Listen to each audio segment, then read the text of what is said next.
ఎన్నికల అనంతర హింసపై ఏపీలో రాజకీయ మంటలు చెలరేగుతూనే ఉన్నాయి.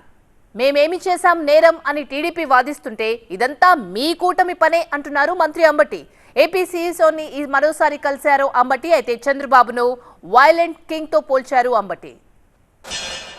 అందరూ కూడా వైసీపీకి వ్యతిరేకంగా ఓటు వేస్తున్నారని చెప్పి అనుమానంతో అసహనంతో వాళ్ళు గొడవలు సృష్టిస్తున్నారు. మరి ఇదే విధంగా నర్సరావుపేటలో మున్సిపల్ స్కూల్ దగ్గర కూడా దాడికి పాల్పడ్డారు. ఇవన్నీ కూడా వైసీపీ కార్యకర్తలు కిరాయి గూండాలు వాళ్ళు చేసిన దాడులు. ఎమ్మెల్యే గోపిరెడ్డి శ్రీనివాసరెడ్డి దగ్గరుండి మంగపతి రెడ్డి తర్వాత వాళ్ళ అనుచరుల వర్గం కిరాయి గూండాలు అందరూ కలిసి చేసిన దాడులు అనమాట. నిజంగా అయితే తెలుగుదేశం పార్టీకి ఎటువంటి మాకు సంబంధం లేదు. అదేవిధంగా వాళ్ళు చేసిన దాడులను తిప్పుకొట్టడానికి మేము కూడా మళ్ళీ ప్రయత్నం చేయడం జరిగింది, కానీ మా అంతరం మేము దాడి చేయలేదు. తెలుగుదేశం భారతీయ జనతా పార్టీ పురంధరేశ్వరి గారు పవన్ కళ్యాణ్ గారు కలిసి కుట్ర చేశారా?